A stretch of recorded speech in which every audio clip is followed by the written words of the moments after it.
সেই শরীফুল ভাই। ভাই আপনার নাম কি? আমার নাম মোহাম্মদ শরীফুল ইসলাম। আপনার এই পদ্ধতি কিটা দিয়েছে? এটা নিজের হেকমতে বুদ্ধি বের করে এটা করা। তো এইভাবে করলে লাভবান হবেন না ক্ষতিগ্রস্ত হবেন? এভাবে করলে এবার লাভবান মানে একবার দিলে একবার যাতে দেওয়া যায় অতি কম 10 বছর গ্যারান্টি এই সুতার। এই সুতার 10 কেজি বছর সুতা লাগবে না। এই সুতার কেজি কত করে নিয়েছে? এটা 350 টাকা কেজি। আপনার বরজ কপিলি 150 মিলি। কত টাকা খরচ হবে এমন আইডিয়া করেছেন আপনি? 35-40 হাজার। কত বছর যাবে এই সুতাটা? এই সুতাটা 10 বছর মেয়াদ।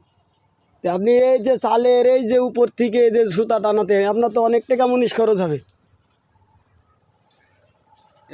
প্রথমবারই লাগবে, তারপরে তো লাগছে না। তো এটা কি আপনার মনে হয় যে আপনি লাভবান হবেন? অবশ্যই, তো আমি তো মনে করছি। আচ্ছা, আপনি নিচি কি দিয়েছেন? নিচে তার দিয়েছি, তারপরে তারের সঙ্গে তারের সাথে দেওয়া আছে বাঁশের গোছ।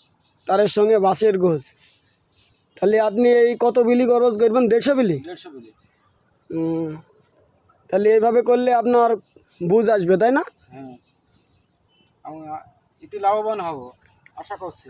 আচ্ছা, তাহলে আপনারা সবাই এই পদ্ধতি করবেন, 10 বছর করে যাবে, আপনাদের আর বাঁশের শলি কোনো দিন লাগবে না। শরীর কাজ শেষ, শরীর আবার ঠিক কি আছে। হবে? আসসালামু আলাইকুম।